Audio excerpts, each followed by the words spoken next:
warahmatullahi wabarakatuh. Perkenalkan, nama saya Aidil Firman Saif Putra dari kelas 9E nomor presensi 3. Perkenalkan, saya Muhammad Fadlan dari nomor presensi 25 dan saya dari kelas 9E. Di sini tujuan kita membuat video ini adalah untuk edukasi dan penjelasan materi tentang bagaimana bekerjanya siklus hidup manusia. Yuk simak yuk bagaimana siklus hidup manusia. Siklus yang pertama dimulai dari bayi. Ketika sel sperma dan sel telur bertemu, maka proses fertilisasi dimulai. Fertilisasi ini dimulai pada tubuh wanita.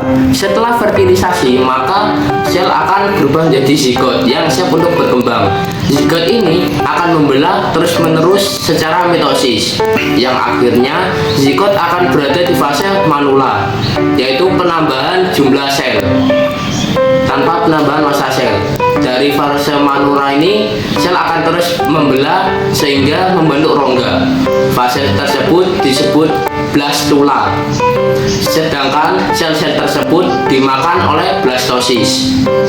Lanjut setelah itu, sel akan memasuki prastura, kemudian berkembang menjadi embrio. Setelah 8 minggu, embrio ini akan berkembang menjadi fetus atau janin. Nah, di tahap ini sudah dimulai tahap pembentukan organ-organ tubuh. Fetus atau janin ini akan terus berkembang sampai pada akhirnya dilahirkan menjadi bayi. Oke, kemudian setelah bayi itu lahir, selama 1 hingga 2 tahun kehidupannya, bayi akan bertumbuh dan berkembang hingga besar. Berat kali bayi berkembang berkali-kali lipat dibandingkan waktu mereka dilahirkan. Saat dilahirkan, kepala bayi akan berukuran 1/4 kali untuk ukuran mereka. Tapi lama-kelamaan tubuh mereka akan berkembang menyesuaikan. Sistem saraf dan ototnya pun mulai berkembang.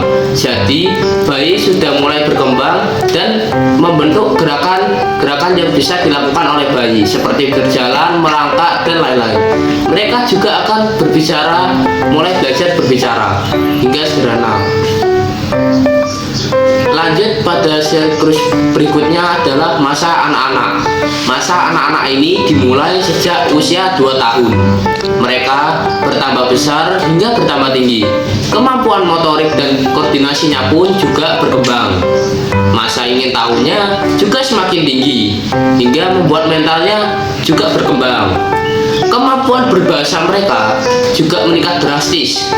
Seperti lihat kalian pada gambar sini, contoh perkembangan motorik pada anak di usia 3-5 tahun. Sehingga bisa dilihat bagaimana perkembangan dan pertumbuhan anak dimulai dari usia 3 tahun, 4 tahun, dan 5 tahun. Lanjut siklus selanjutnya yaitu remaja. Jadi fase ini merupakan fase paling sulit bagi anak-anak. Karena apa?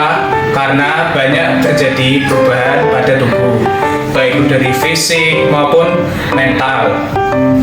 Masa remaja ini merupakan fase perubahan dari anak-anak menjadi dewasa. Fase ini biasanya dimulai sejak berusia 9-15 tahun. Pubertas ini ditandai dengan mulai aktifnya hormon-hormon dan reproduksi. Artinya, pada tahap ini seorang remaja telah mampu melakukan reproduksi. Hormon reproduksi yang berperan pada wanita yaitu estrogen dan progesteron, kemudian kepada laki-laki dinamakan testosteron. Baik, selanjutnya coba perhatikan.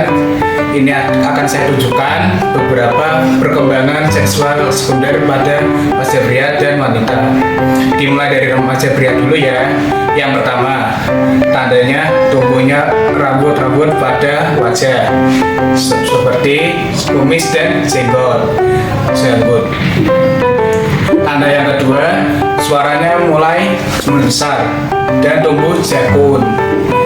Kemudian yang ketiga, tumbuh rambut di ketiak.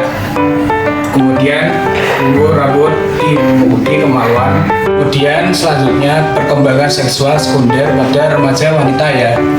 Yang pertama, tumbuh rambut di ketiak, kemudian payudara membesar, unggul dan pinggul membesar, tumbuh rambut di kemaluan, dan organ reproduksinya mulai berfungsi. Yang ditandai dengan dimulainya periode menstruasi. Paham ya? Baik, selanjutnya masuk kepada fase dewasa, siklus dewasa ya. Setelah bertahap, mental, emosi, dan fisik manusia itu mulai stabil. Nah, pada saat ini manusia akan memasuki masa dewasa, dan pada masa dewasa ini tidak lagi mengalami pertambahan tinggi. Dan pertumbuhan seksual sekunder itu sudah berhenti. Di usia 30 tahun, manusia akan mengalami tanda-tanda seperti tumbuhnya uban atau berkurangnya massa otot. Kemudian pada masa usia 40 hingga 50 tahun pada masa pertengahan, wanita ini akan mulai berhenti mengalami menstruasi atau yang biasanya disebut dengan menopause. Sementara itu pada pria akan mengurangi masa produksi sperma. Tetapi dengan menerapkan hidup sehat, diharapkan pria dan wanita dewasa akan tetap aktif di sepanjang hidupnya.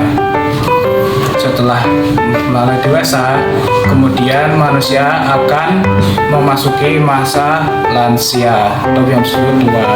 Bisa dipahami ya? Baik, itu tadi video dari kami tentang cara mengedukasi dan materi tentang siklus hidup manusia. Semoga video ini bermanfaat bagi kalian.